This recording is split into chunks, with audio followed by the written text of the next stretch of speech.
feel like we should have some music, you know? Um, I'm actually, you know, since we started, I've been debating about whether or not I should use my slides. But for now, I'm going to use them. I might just put this thing down and we, sit here on the side of the stage and have a real conversation with you about what it means to flourish. So I have a question for you, my darling. You look very nice, young lady. Are you flourishing? Are you flourishing in your life and in your business? Approximately March 30th, 2002, I found myself on the basement floor of my home. It was about a month after I lost my very best friend, my husband. I was 36 years old, and he was healthy as a horse. He was also 36. He didn't smoke or drink. He didn't even curse. He went running one afternoon. Fortunately, he and I had breakfast that morning. But that Tuesday morning, March 12th, he didn't come home. And so I couldn't go back to my house for about 3 weeks. Somewhere around March 30th, I was alone. And that was a big thing. My family took off time to come and stay with me.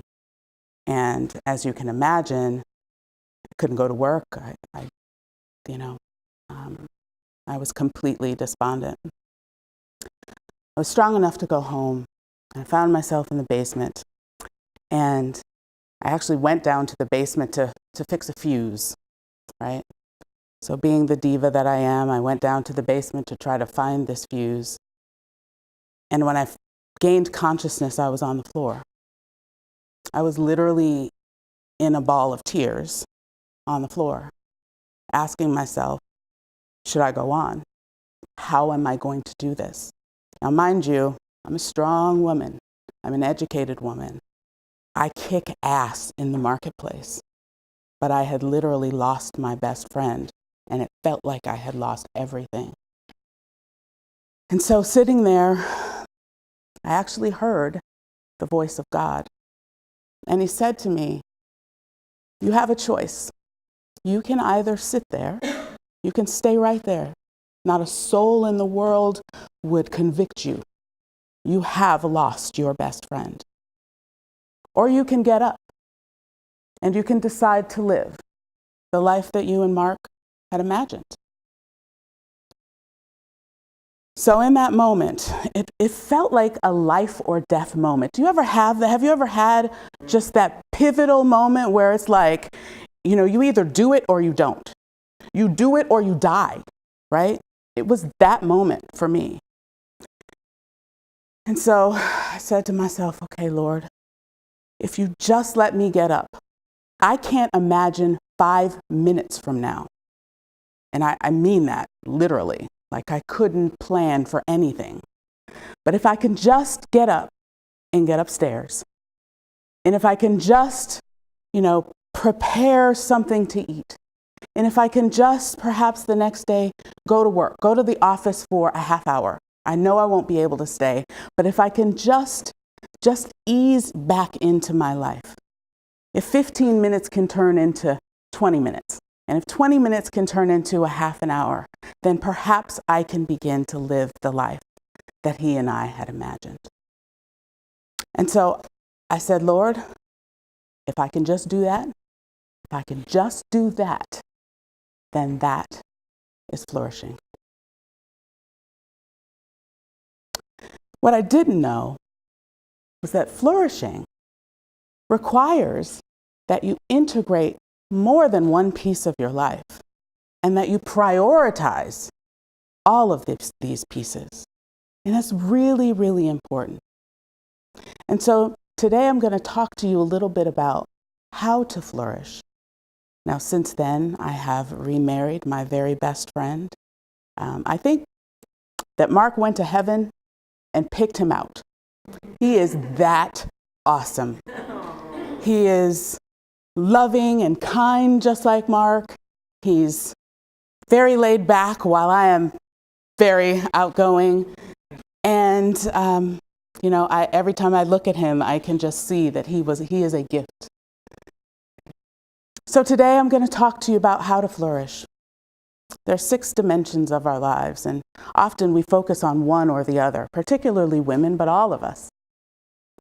Then I'm going to talk to you about primacy, how to prioritize what to focus on in your life. And then I'll talk to you a little bit about flourishing forward. So, is it moving? You know what? Forget these slides. We don't need them. Right? They're like, yay! Okay. So, in 2012, I think, I was married to Jim. We've been together almost 10 years. And we're running our businesses together. We have an amazing life. He is kind, as I mentioned, and loving and caring. We're both very active in our communities. We sit on boards, and we're really, really philanthropists. And I looked in the mirror. This was a day, you know those days when everything feels like it's going right. Your lipstick's on good, hair looks good. You know what I mean? Your suit's on, fitting exactly right, and everything looks good, right? And so I look in the mirror,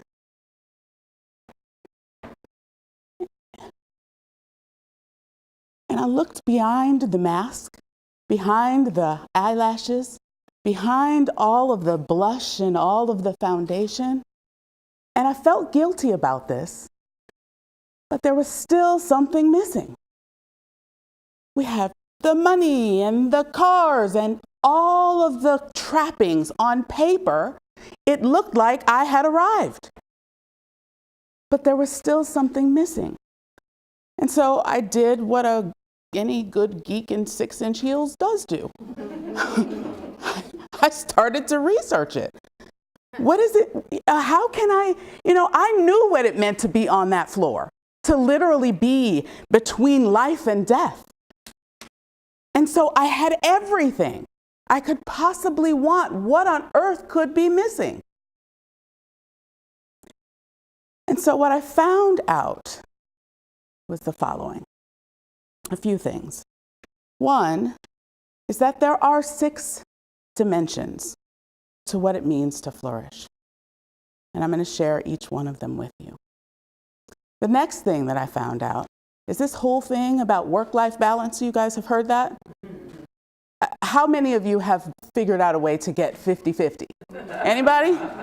And if you have, believe me, I will pay you $1 million right now. Work-life balance does not exist. What you can do is integrate the pieces of your life such that you are flourishing. Now, what flourishing means is to grow luxuriantly. To flourish is to grow luxuriantly. It's not a destination. You don't get there and you're at the top of the mountain. I am flourish. It is a verb. Okay? That's the first thing. So, we're in a castle. Like, we're actually, if you look to your left and your right, like everything is luxurious, right? So I'd like to take you on a little trip. Everybody lives in a house. You have a home. It may not be as large as this castle, but it's yours, right? Or your mom's.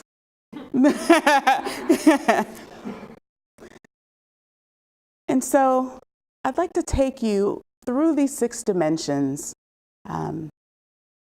as though we were walking through your house. Okay? So if you're growing luxuriantly, which can mean anything from a Dolce & Gabbana suit to a really good scoop of sugar cone ice cream, right? If you're flourishing and you walk into your castle, should it feel warm and inviting? Or should it feel cold? Right? Warm, right? So imagine you walk into your castle, your 3-bedroom home, your 1-bedroom apartment, whatever it is. And the first room that you see is your living room or your great room. This room represents your relationships or your synergies. And we've heard a lot about those today because they're critical to flourishing, absolutely critical. And so you think about, you look at this great room and you think, are there people laughing and talking and truly connecting there? Or are there separate conversations going on, right? How are your relationships? Is there trust and respect and communication? And most importantly, emotional stability such that I don't place the responsibility on you for my own happiness. And that's true in a marriage or a friendship or at work, right? So looking across this room, looking across your great room and your relationships, really think about whether or not there's trust, whether or not there's communication, and whether or not there's emotional responsibility. So then kind of take a look at your relationships and you know where you're falling short and where you're doing really well. You walk across the hallway to your study. This is where you focus on your work and your wealth. This is where many of us successful women literally focus and spend years clawing and climbing up the ladder of success. I know I did. Angela and I were talking earlier, and I have been to school for over 20 years. Unbelievable. And so we work really hard to become successful at what we do. So when you walk into this room, have you focused only on your professional life? Have you also built a financial strategy for yourself? Are you in a job that you like? Are you in a job that you hate? As Angela was saying about the guy who worked at Aetna. What is really going on with regard to your success? And it's really important that you take a look both at the professional and personal and the financial. And let me share this with you as well. So how many of you are entrepreneurs and how many of you have corporate entrepreneurs? Corporate. Oh, wow. Okay, I'll raise my hand with you. I'm an entrepreneur, but I still have a huge corporate bent. So do you have a business plan, not just for today and tomorrow, but do you have a business plan for 5 years from now? Do you have a mentor, a sponsor, a champion? They're 3 different things and usually should be 3 different people. Pay attention to those elements. Okay, so you've left your study, you're walking down the hall to your bedroom. Your bedroom represents self-care. Now, I know that for me, do I get enough sleep? Do I eat right? Well, that depends on what you see me eating and what I eat at 2 o'clock in the morning. Do I exercise? Right? So that sanctuary, that bedroom, that area for self-care, I know for me, falls down to the bottom. Especially women and men often are taking care of everybody else, our boss, our children, our husband. We make sure everybody else is okay before we take care of ourselves. And I know I should be the first person to listen to this. As you think about that bedroom, where are the areas that you can improve your life? What are the areas that are measurable, memorable, and meaningful, right? So I know for me, I need to get more sleep and eat better. I tell myself that every day, and I'm doing better, but it's a struggle. It's a challenge. So walk out of your bedroom, and next you walk into your master bath. And that is the area of spirituality. And so you think about mindfulness. You think about prayerfulness And whether or not you're religious, studies have shown that mindfulness will keep you alive longer, keeps you healthier, right? So regardless of whether or not you're a Christian or a Buddhist or you pray to doorknobs, which might not be a bad idea sometimes, but regardless of what religion you practice or no religion at all, mindfulness is absolutely critical. So thus far, we've talked about relationships. We've talked about our success, our work, and our wealth. We've talked about self-care. And we've talked about how we focus on our spirituality. So as you've been walking around this house, I'll send you the slides. I see you like frantically writing. I'm happy to do that. So as you've been walking around this house, you're walking on a floor, a foundation. And that foundation is servant leadership. Servant leadership. We were all put on this earth to serve. You know, I think about any time that I feel badly, any time that I'm going through struggles or challenges, all I have to do is go to a children's hospital. And those little kids who have nothing, right? And suddenly you're the best person in the world, and whatever problem it was just doesn't seem that bad. We were all put here to serve. That is an amazing feeling. And so how are you serving? How are you serving your community? How are you serving each other? How are you serving yourself? So there's a whole piece on servant leadership that I believe we leave out. I spoke to Angela about this. When I first started doing Flourish conferences for women leaders, I had 4 dimensions, right? So we talked about relationships, we talked about spirituality and success and self-care. Servant leadership was not a part of it. But when I started writing my book, I realized that there's this whole piece that was missing, and that if we don't focus on it, imagine if we weren't giving back. And so it's so important for us to give back. And so finally, the 6th dimension, you've been walking on this floor across your house or across your castle, and you look up to the castle crown or the roof. And this is something that I believe many of us definitely don't focus on. And that is the legacy that you will leave behind in this world. What will the thought about you be 50 years after you're gone? Not from your mom or your children, but from people that you don't even know. So our legacy, this is really important. Write it down, girl, write it down.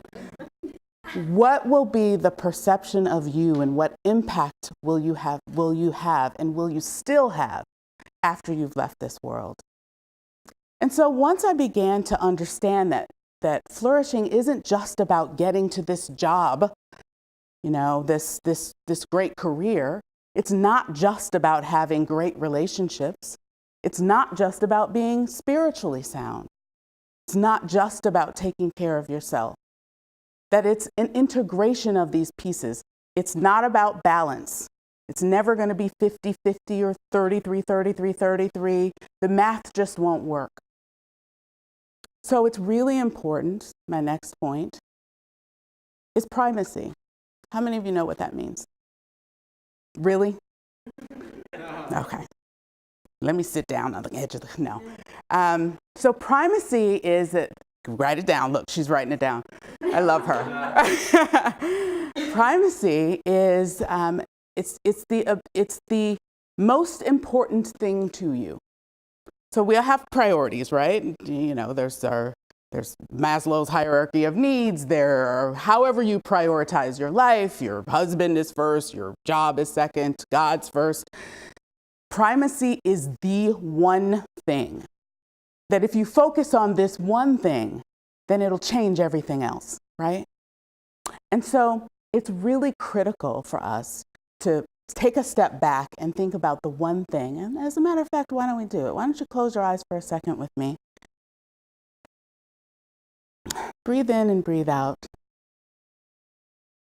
and focus on what is the one thing that if you sort of focused on that area, upped that area, did some good work in that area, changed it, that it would change everything else. Could be your health, could be your finances, could be your work. And so primacy is really all about taking that one thing and doing something with it. You know, as a business owner, I have a marketing business in addition to my coaching practice. And as a business owner, it is, you talk about trying to balance anything. Every single day, I'm trying to make sure that my employees are okay, that my husband's okay, and every year we take a sort of a month-long trip. We work so hard, like we work these, she's shaking her head, like we work these 60-hour weeks and sometimes longer, and then we take this one long trip. And I went on a retreat with this one. About a week ago, we were in Florida, a spiritual retreat. And I realized that that's not the right thing to do. That perhaps I can take short breaks and not kill myself all freaking year, right? And so this year we're going to change that. We're going to change that this year. So we've talked about the 6 dimensions. We've talked about prioritizing, really talked about primacy. And so I really do hope that you are flourishing. There's something that I'd like for you to do. First of all, there is a